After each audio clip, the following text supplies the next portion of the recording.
from a highway pull-off, the Sierra Nevada is the prettiest range in America. But the people who spend real time up here will tell you it does not behave like scenery. It behaves like something that does not want to be mapped and does not intend to give back what it takes. 30 real places. 30 real stories. Number 30. Donner Pass, the mountains that made people eat each other. Start with the worst thing that ever happened in these mountains, because everything else is a variation on it. In the fall of 1846, a wagon train of 81 pioneers, the Donner Party, took a bad shortcut and reached the Sierra crest just as the first blizzard hit. The pass sealed behind them. They were trapped at Truckee Lake, now called Donner Lake, and at a second camp 6 miles away at Alder Creek, under snow that would pile up 22 feet deep. They ate the oxen, then the dogs. Then they boiled the hides and the leather from their own boots into glue soup. In December, 15 of the strongest strapped on makeshift snowshoes and tried to walk out, a group later called the Forlorn Hope. It took them 33 days to cover 100 miles. Only 7 made it, and all but one of the dead had been eaten along the way. Back at the lake, Patrick Breen kept a diary as, one by one, the others died and were consumed.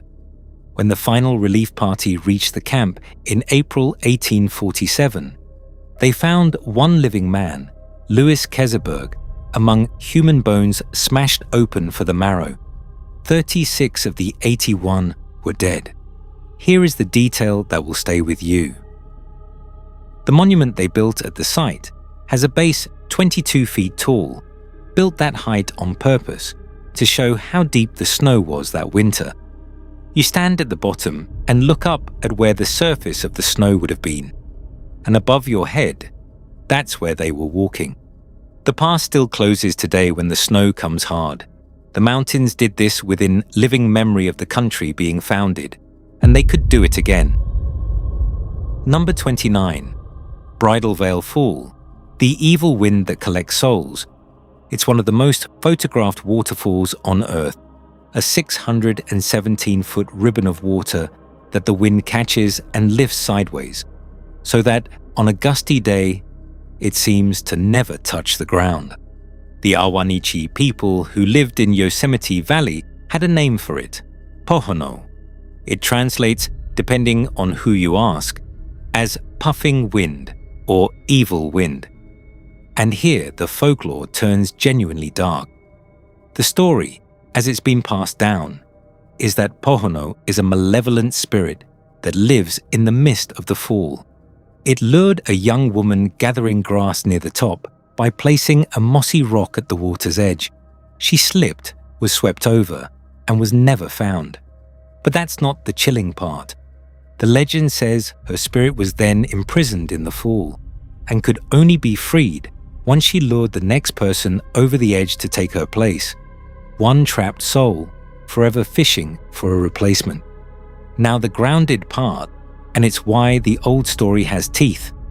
The winds at the top of Bridal Veil are genuinely, violently unpredictable, and there are real deaths on record of people who slipped or were simply blown off the edge. The Awanichi built a warning into a legend. The warning was accurate. Number 28. Horseshoe Lake, the shore that suffocates you. This one should scare you the most, because it kills without a sound and leaves the water looking like a postcard. Horseshoe Lake sits at the foot of Mammoth Mountain, and around one whole shoreline stands a ring of dead trees, more than 170 acres of them, grey and bare, standing in a lake that looks perfectly inviting. Starting around 1990, after a swarm of earthquakes, the trees began to die and nobody knew why. The US Geological Survey finally found it in the soil, carbon dioxide seeping up from a body of magma deep under the mountain, in ground concentrations between 20 and 90%. The gas is invisible, odorless, and heavier than air, so it pools in hollows, in tree wells, in any dip in the ground, in the snow. In 1998, a man died there while cross-country skiing. In 2006, 3 Mammoth Mountain ski patrollers went to fix fencing around a known volcanic vent. The snow around it collapsed and dropped them 21 feet into a pit of concentrated CO2, and they asphyxiated at the bottom before they could get out. A first rescuer went in without air and nearly died too. The scientists put it in the plainest possible terms. A family could picnic on that shore 1 year and be killed on the exact same spot the next, and never know why. There's no smell, no warning. Just a beautiful lake, a ring of dead trees, and ground that quietly breathes out death. It's said the local tribes avoided low ground near these vents long before anyone measured the gas. They may simply have been paying attention. Number 27. Stacey Arras, the girl who stepped behind the trees. July 17, 1981. 14-year-old Stacey Arras rode into the Yosemite backcountry with her father and a small group on a High Sierra camp trip. They reached Sunrise High Sierra Camp at 9,400 feet. Stacey showered, changed, grabbed her camera, and set off to photograph a nearby lake. An elderly man from the group walked with her. Her father stayed behind. The old man got tired and sat down on a boulder in full view of the camp. The rest of the group watched from above as Stacey walked on a little further, went behind a stand of trees, and simply never came out the other side. She was hundreds of yards from camp, in the open, watched. A search grew to as many as 150 people, with helicopters and dogs, over 10 days. In all that effort, across all those years since, they have found exactly one thing: a single lens from her camera. No body, no clothing, no bones, nothing. And here's the part that feeds every theory. The National Park Service's report on the case reportedly runs around 2,000 pages, and despite more than 40 years passing and multiple Freedom of Information requests, it has never been released. A former investigator named David Paulides has made this case a cornerstone of his work, pointing out that this is a strange amount of paperwork and secrecy for a girl who supposedly just wandered off. The skeptics say the terrain alone explains it. Maybe, but 2,000 sealed pages is a lot of explanation for she got lost. Number 26. Grouse Lake, the drowned boy who calls you in. This is a documented one, and that's what makes it unsettling. In 1857, a man named Galen Clark, who would later become the first guardian of Yosemite, was hiking near Grouse Lake, in the park's remote southwestern corner, when he heard a sound coming from the water, a wailing, whimpering cry. He thought it was a dog that had gotten lost, and he asked the local Awanichi if someone had lost one. They told him no. What he'd heard, they said, was the spirit of a boy who had drowned in that lake years before, and they warned him. The spirit cries out like something helpless and in pain, and if you go to the water's edge to help it, it grabs you and pulls you down to the bottom to join it. Clark wrote it down. That's the source, a future park official on the record, describing a sound he couldn't explain and a warning the locals gave him about why he should never approach the lake to investigate it. The trail to Grouse Lake is nearly 20 miles round trip, remote and rarely traveled, and hikers who know the story still say they'd rather not linger by the water. A crying sound that lures you close, then takes you. It's the same shape as the Bridal Veil legend, told by the same people about a different lake. When a culture tells you the same warning twice about two different bodies of water, it's worth asking what they kept seeing. Number 25. Lake Tahoe. The world is not ready for what I have seen. Lake Tahoe is the largest alpine lake in North America, 1,645 feet deep. Cold enough at the bottom to hover just above freezing all year, every year.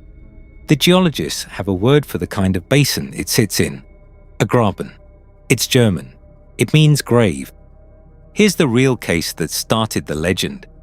In 2011, deep divers exploring the lake's underwater cliff walls found the body of a man named Donald Windecker, 265 feet down. He had drowned scuba diving 17 years earlier. In water that cold and deep, decomposition nearly stops. His body was so well preserved it was easily identified after 17 years in the lake. That's not folklore. That's a coroner's report. And that fact is the seed of everything people whisper about Tahoe. The most famous version, that Jacques Cousteau himself once took a submersible to the bottom, came up ashen, and refused to release the footage, saying only, "The world is not ready for what I have seen."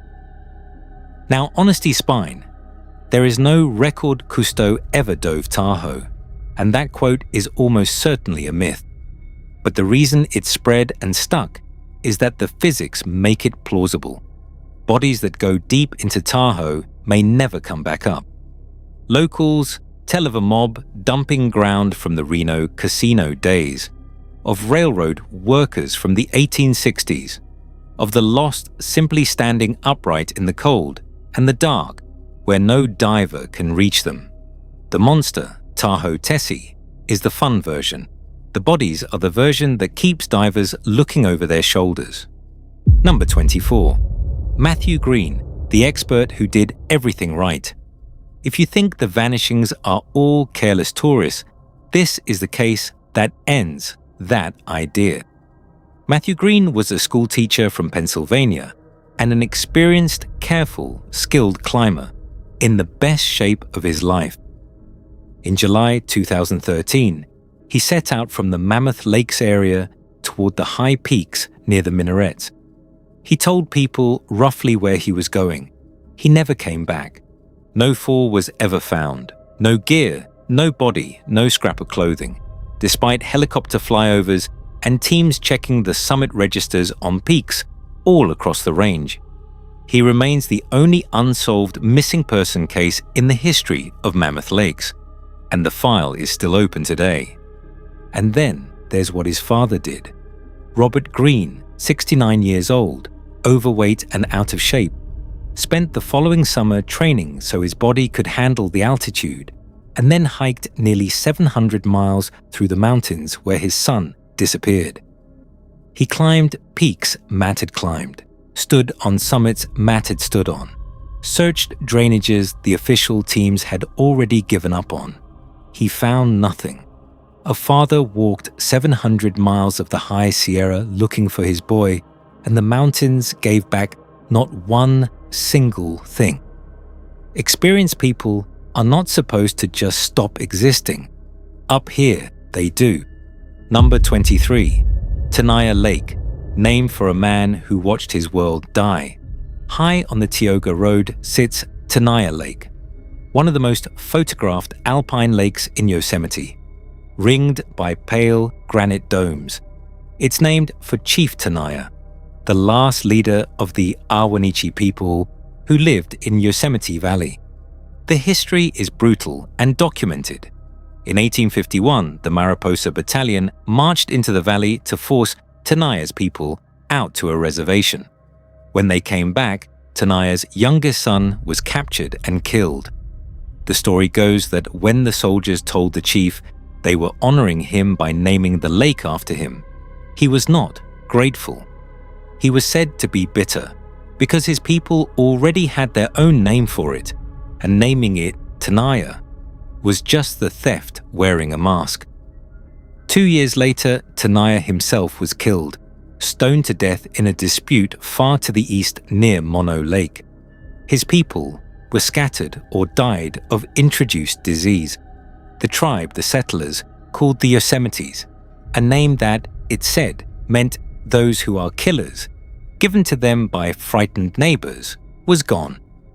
There's a broader version of this that a lot of people up here half believe, that the whole valley carries a kind of curse from what was done to the Awanichi.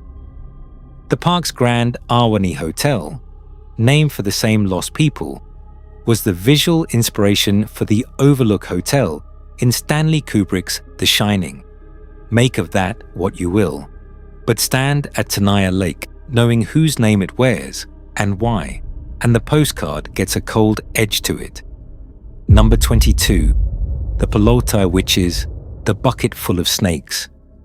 At the base of Yosemite Falls, the tallest waterfall in North America, over 2,400 feet in total drop, there's a pool. And the old Awanichi had a specific, vivid warning about it that has nothing to do with the obvious danger of the water. The tale, as it's recorded, goes like this. A woman went down to the creek near the falls to fill a basket bucket with water. When she pulled it up, it was full of snakes. She poured it out and dipped again. More snakes. Again, snakes. The pool at the base of the falls, they said, was home to the Peloti, evil spirits, witches, that lived in that water. And as the woman stood there, a sudden gust of wind, remember the wind in these mountains, snatched her off the rocks and pulled her into the pool. And she was gone. It's a strange, specific image. The snakes in the bucket, the wind that takes you the moment you notice something's wrong. But underneath it is the same practical truth as every other water legend here. The pools and currents at the base of these enormous falls are lethal. The spray-slicked rocks give no grip, and the wind really does come out of nowhere. The Awanichi turned a death trap into a story so unsettling you'd never let your children go near it. That's what good folklore is for. Number 21. Body, the ghost town, with a curse the rangers document. On the range's northeastern edge stands Bodie, once one of the most violent boom towns in the West. Nearly 10,000 people at its 1880 gold rush peak. With a killing so common, the town had a saying about a man for breakfast every morning. Today, it's the largest unrestored ghost town in America, preserved by the state in what they officially call arrested decay. Over 200 buildings left exactly as they were abandoned. Walk it, and the detail that gets under your skin is the ordinariness. Tables still set, goods still on the store shelves, coats still on hooks, as if everyone stepped out mid-sentence and the mountains simply kept the place. But here's the part that isn't just atmosphere, the curse of Bodhi. It's said that anyone who takes anything from Bodhi, even a single rusty nail, a shard of glass, a splinter of wood, is struck with relentless bad luck until they send it back. And this is the disturbing, verifiable part. The park rangers reportedly keep a file, sometimes called the letters of guilt, of packages mailed back to Bodhi by people begging for the bad luck to stop. Job losses, injuries, deaths in the family, all blamed on a pocketed souvenir. Whether the curse is real or people just can't bear the guilt of stealing from a graveyard of a town, the letters are real, and they keep coming. Bodhi is a monument to the one thing this whole list is about. The Sierra always takes it back, and it doesn't like it when you take something first. Number 20. The wall at Lone Pine that is still rising. On the eastern side, at the town of Lone Pine, the range does something almost no mountain front on Earth does. It rises nearly 10,000 vertical feet in about 10 horizontal miles. A sheer wall of granite standing straight up out of the flat desert floor, topped by Mount Whitney, 14,505 feet, the highest point in the lower 48. Stand at the bottom and your eye refuses the scale. It reads as a painted backdrop. And here's what unsettles geologists. This wall is a tilted block of the Earth's crust still being shoved upward along the fault at its base. Much of the height you're looking at was lifted in just the last 2 million years. A blink. It is not a finished, eroding old mountain. It is still growing, faster than it wears down. You are looking at something being built right now, and the building is done by earthquakes. Number 19. The Night the Valley Dropped, Lone Pine, 1872. At about 2:30 in the morning on March 26, 1872, that fault let go. It was one of the largest earthquakes in California's recorded history. The ground tore open along the base of the range. The valley floor dropped, and the Sierra front jumped upward by feet in seconds. Nearly the entire town of Lone Pine, built of adobe brick, collapsed on the people sleeping inside. 27 died in a town of a few hundred. Survivors described the ground rolling in invisible waves and a roar like the mountains themselves were tearing. And the scar it left, the fault scarp, the raw step where the earth ripped, is still out there in the sagebrush north of town.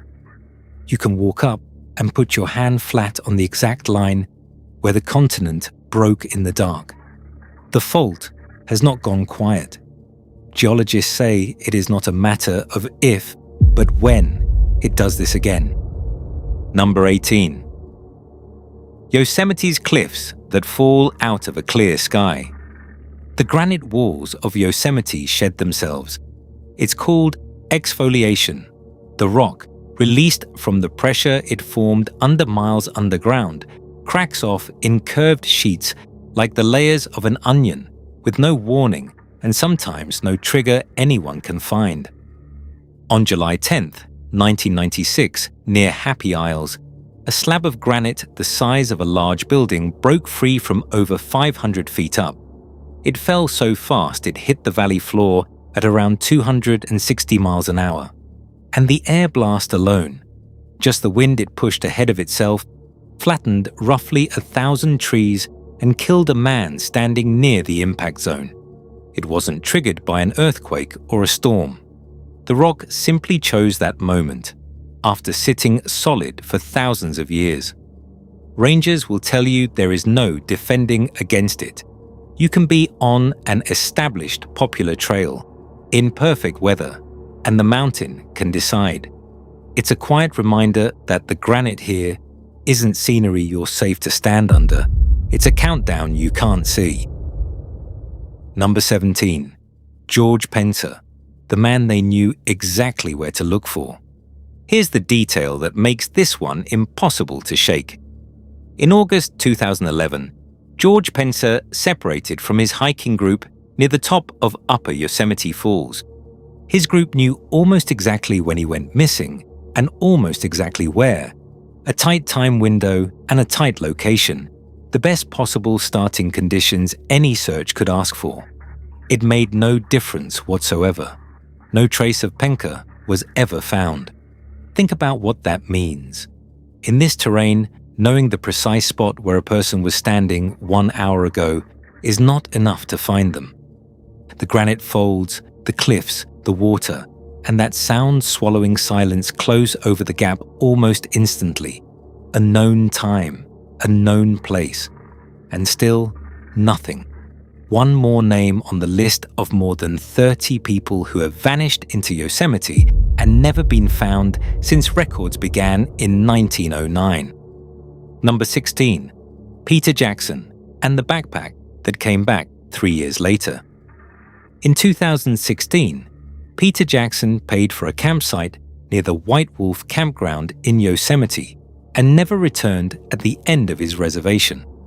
The search turned up nothing, and his case went cold in what the Park Service calls limited continuous mode, the polite phrase for called off. Then, in August 2019, 3 years later, his backpack turned up. Not near White Wolf, miles away in the Ackerson Meadow and Aspen Valley area, just the pack. Jackson himself has still never been found. And this is a pattern that quietly unnerves the search teams. The belongings come back, sometimes years later and far from where the person was last seen. The gear, the pack, In other cases, a scattered camp, but the person does not. It's the specific horror of these mountains. The objects resurface, the people stay gone. Number 15. Sandra Johnson Hughes. The Trail of Things She Left Behind. June 2020. Sandra Johnson Hughes was camping alone in the Sierra National Forest, in the Johnson Meadows area between Besaw and Minarets Roads. Her family last heard from her on the 26th. Then the evidence started surfacing in an order that makes no sense. First, her camp and personal documents were found abandoned and strewn about, as if scattered. Then her silver Saab was located near the Chiquito Creek trailhead, crashed into a tree. Then a sleeping bag, matching one she'd recently bought, was found off-trail more than 2 miles north of the crash, just inside the Yosemite boundary. And she was reportedly seen on foot by others after the car was found. 2 weeks of searching with statewide teams, and the Air National Guard turned up nothing more. Lay it out, and it reads like someone walking deeper and deeper into the mountains, shedding her belongings one at a time as she went.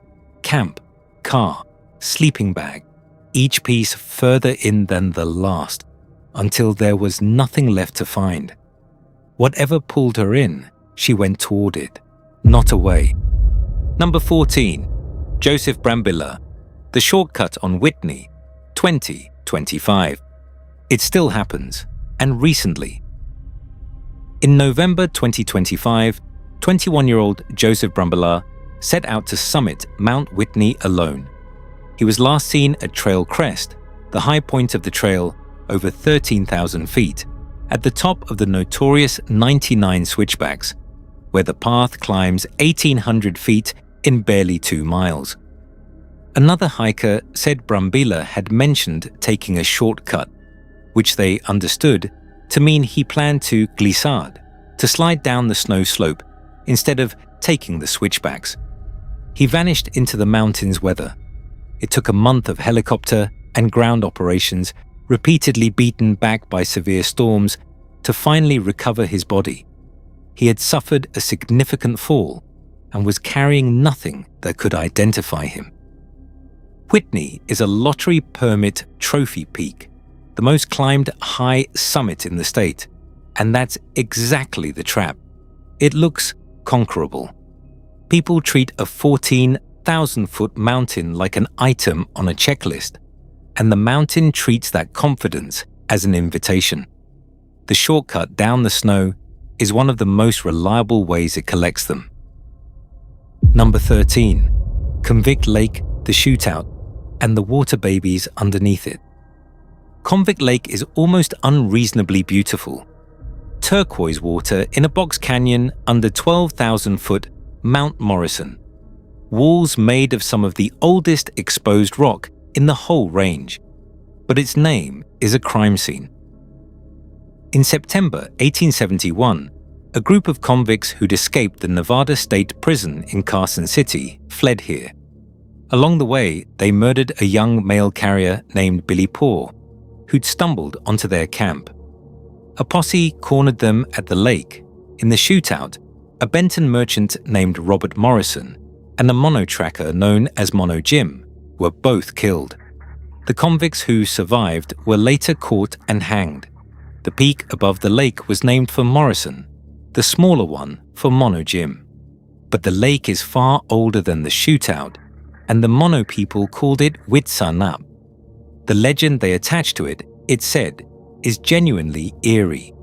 The streams here were home to the Potsawagis, water babies, spirits with the face of an Indian child and the body of a fish, living in the water, visible to the eye if you looked. When the miners first came, they didn't name it something pretty either. They called it Monte Diablo, the Devil's Mountain. So every single group of people who ever lived beside this gorgeous lake marked it as uneasy ground. The natives filled it with child spirits in the water. The miners named it for the devil.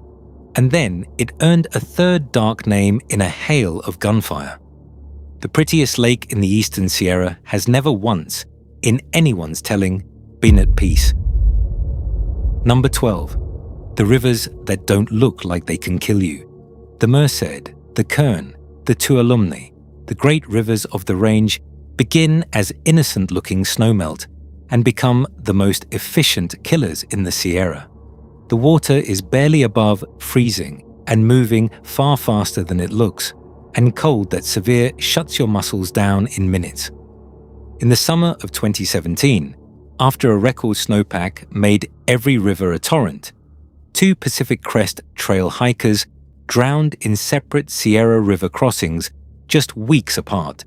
A woman from Japan who hiked under the trail named Strawberry, and a hiker from China who went by Tree.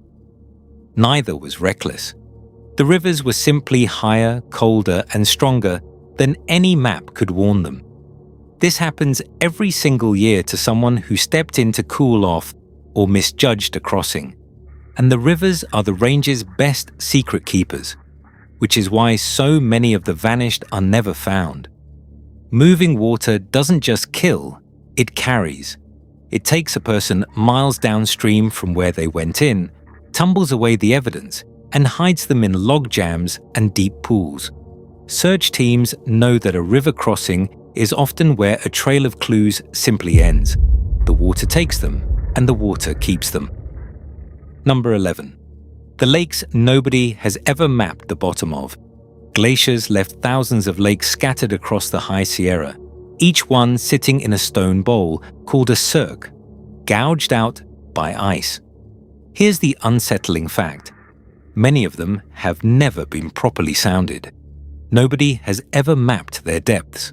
On a range this heavily visited, there are still hundreds of bodies of water whose bottoms are a complete blank. From a ridge, they look like puddles, but many of them drop away into black the instant you leave the shoreline. No shallows, no gentle wade-in, just cold rock plunging straight down into water cold enough to kill. There's no shelf to catch you if you slip, and no warmth to buy you time if you go in. Divers avoid them because altitude plus extreme cold plus unknown depth is a genuinely dangerous combination even for experts. And it's in exactly this kind of unmeasured high country water that some of the vanished are quietly presumed to be, the ones the searchers never found at the bottom of a lake no one ever mapped. In cold, that, like Tahoe, gives nothing back. Beautiful, patient, and bottomless as far as anyone has ever bothered to check. Number 10. F.P. Shepherd, the first name on a list that never stopped. The record of people walking into these mountains and never walking out is older than you'd think. The first officially recorded disappearance in Yosemite is a man listed only as F.P. Shepherd, who vanished near Glacier Point in 1909 and was never found.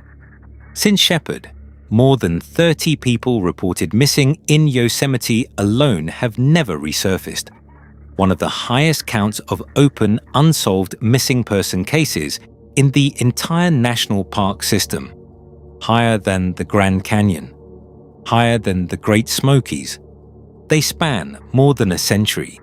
They include children, expert climbers, day hikers, and grown men who stepped away from a group for 5 minutes.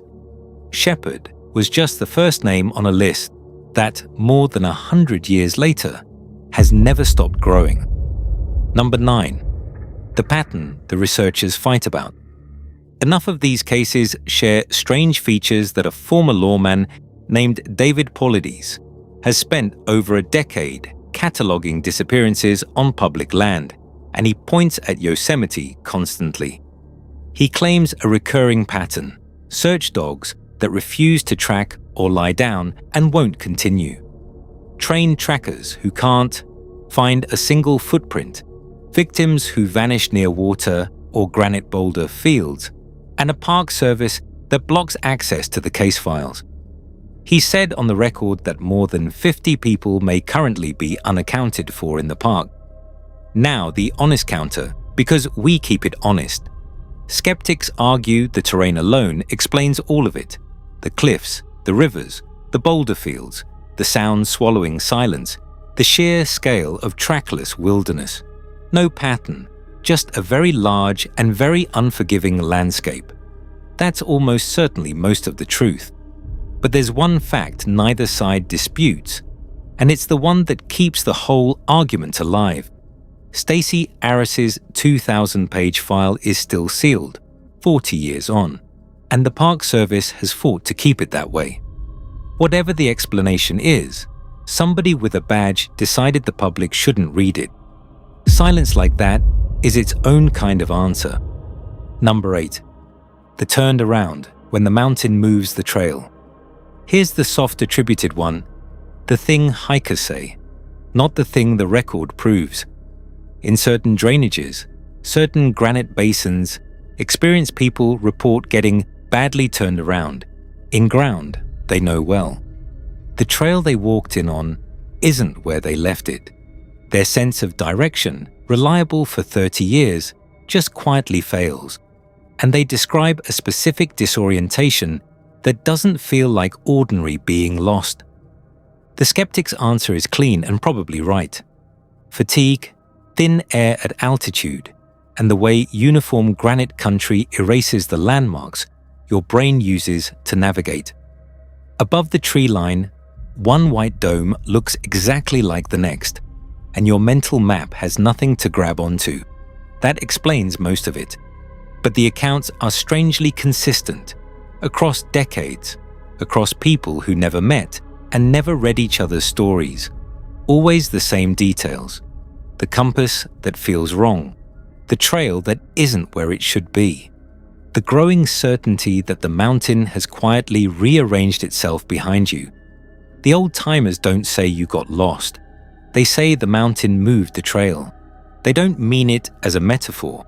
And after enough of these stories, you stop being completely sure they're wrong. Number 7. The feeling of being watched and the thing that's actually watching. Ask enough backcountry travelers and you'll hear it. Always a little embarrassed. The absolute certainty in some quiet high basin of not being alone, of being watched from the rocks above. Nothing seen, nothing heard, just the oldest part of the brain screaming that there are eyes on you.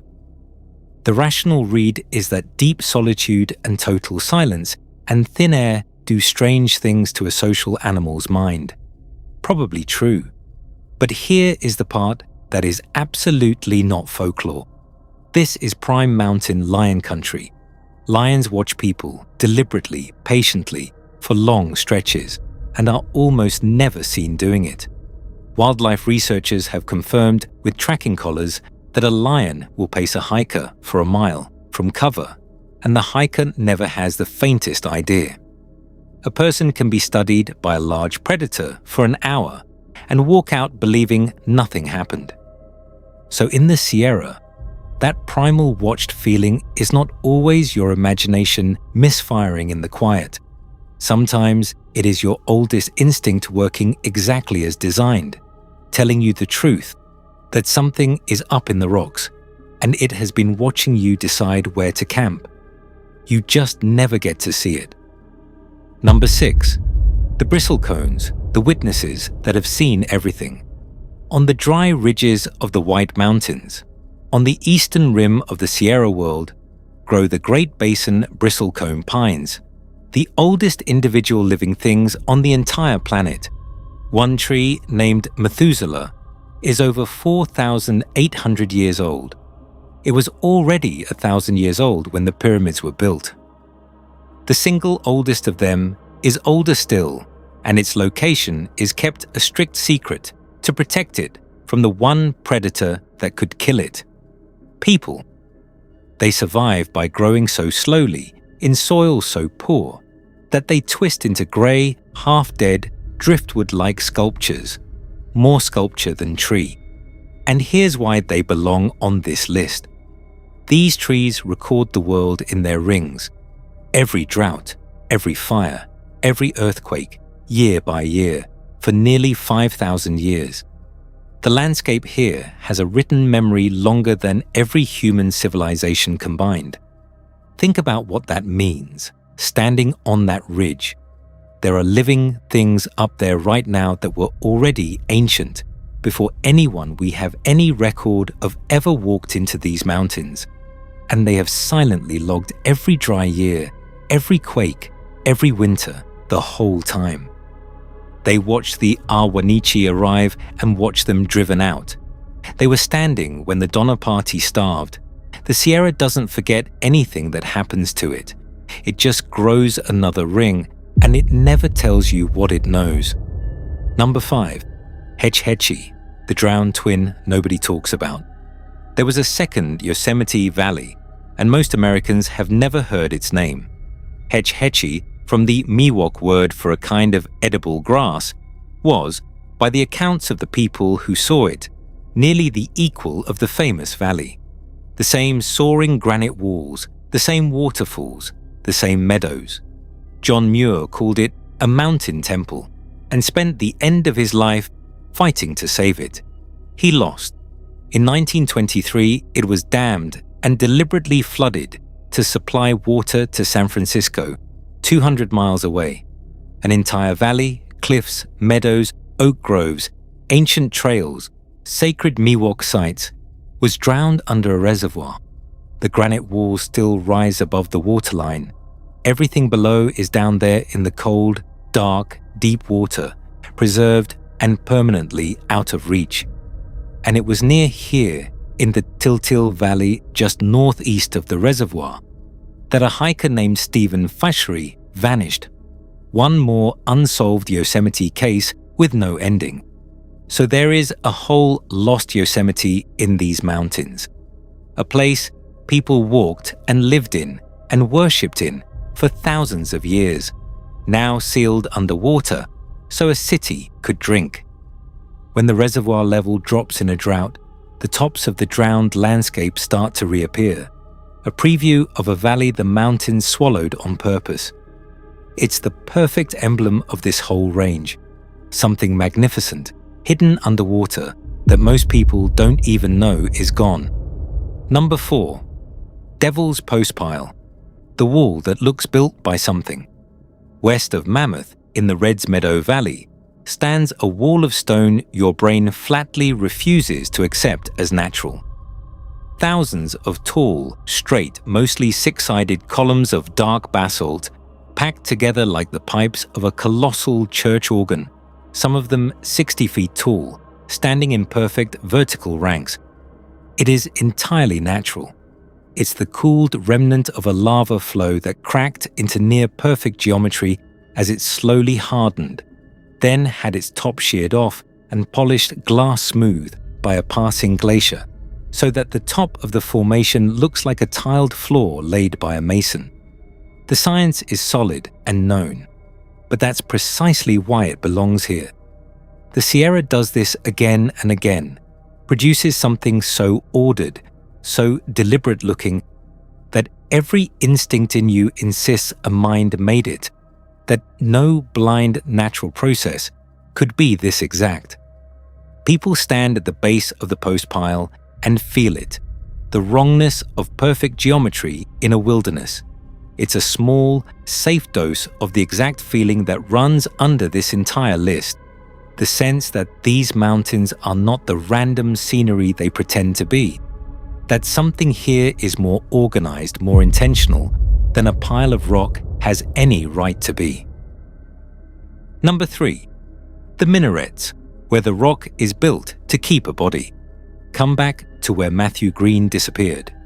The minarets and the Ritter Range behind them, west of the Mammoth Crest, a skyline of jagged black spires, sharp as broken teeth, visible from all over Mammoth Lakes.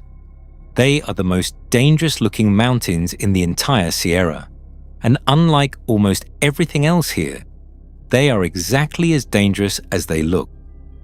Here's the geological reason they're different. Most of the Sierra is solid granite. The minarets are not. They're metavolcanic rock, born in ancient super-eruptions, and a geologist who studies them put it in the bluntest possible terms. This rock is sketchy because it flakes apart in your hands. and is nowhere near as strong as granite. It looks like a mountain and comes apart like a stack of loose plates. Every hold might be the one that breaks. And this is exactly where several of the hardest disappearances point. The terrain can hide a body in 1,000 vertical folds and loose chutes. In Green's case, search teams went into the minarets on so-called training missions because they couldn't even launch a formal search, having no known destination to search toward. Think about that. A man vanished, and the mountains were so vast and so vertical that the rescuers could only wander the spires and hope. Somewhere up in the minarets, more than one person is still up there, and the rock itself, flaking and shifting, is slowly working to bury them for good. Number 2. The high passes in a whiteout. The passes over the crest, 11, 12, 13,000 feet, are the only doorways through the range. In clear July weather, they're a hard but reasonable day's work. In weather, they become an execution ground, and the weather can change in under an hour. A storm builds over the crest fast enough that you can watch it happen. Snow in the middle of summer. A whiteout on open ground above the tree line, where there is no shelter, no landmark, and every direction looks identically, blindingly white. The trail simply ceases to exist under the snow. This is what killed Joseph Brambilla near Trail Crest, and it's the common thread running under a huge share of every case on this list. Not a dramatic cliff or a predator, but weather that erases the entire world in minutes while a body quietly runs out of heat. And here's the cruelest part, the thing the survivors describe. People die on these passes within a few hundred yards of safety they can no longer see. A hut, a trail junction, the tree line, right there and utterly invisible behind the white. The passes do the range's quietest and most efficient killing. No violence, no monster, just cold and white, and the mountains giving absolutely no warning at all. Number 1. The thing nobody talks about. Put it all in one place. A range that starved and cannibalized the pioneers who tried to cross it, under snow 22 feet deep. A waterfall the natives said imprisons the souls of the drowned. A lakeshore that suffocates you with invisible gas from the magma below. A lake called Grave that keeps its dead perfectly preserved in the cold and dark. Cliffs that fall out of a clear sky at 260 miles an hour. Rock that flakes apart and buries the climbers who vanish into it. And behind all of it, a list of names: Shepherd, Aris, Green, Penker, Jackson, Hughes, Brambilla. Experienced, careful people who walked into these mountains and never walked out. Their gear found without them, their cases still open, their files sealed.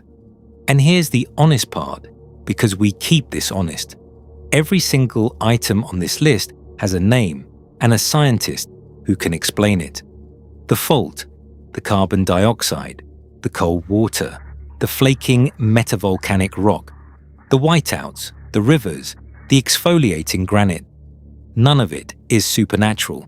That is the truth, and we're not going to pretend otherwise, but stand in a high granite basin at dusk, after the sound has stopped and the cold has come climbing up out of the stone, and try to hold all of it in your head at once.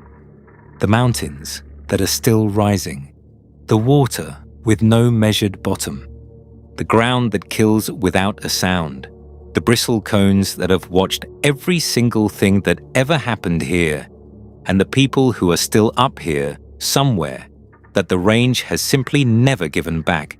And you'll understand what the ones who really know this place have always known. The Awanichi, who filled it with warning spirits.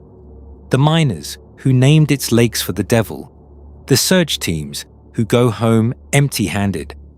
From a highway pull-off, it's the prettiest mountains in America. Up close, the Sierra Nevada does not behave like scenery. It behaves like something that does not want to be mapped and does not intend to give back what it takes. That's the Sierra Nevada. That's the thing nobody talks about. So tell me 2 things down in the comments. First, if you've spent real time in the Sierra, which of these did you feel for yourself? The silence that eats your voice, that certainty of being watched, a river far bigger than it looked. And second, which one of these 30 unsettled you the most? And if there's a place or a case in these mountains we missed, a lake, a pass, a name, put it down there too. We read everyone. That's exactly where the next video comes from.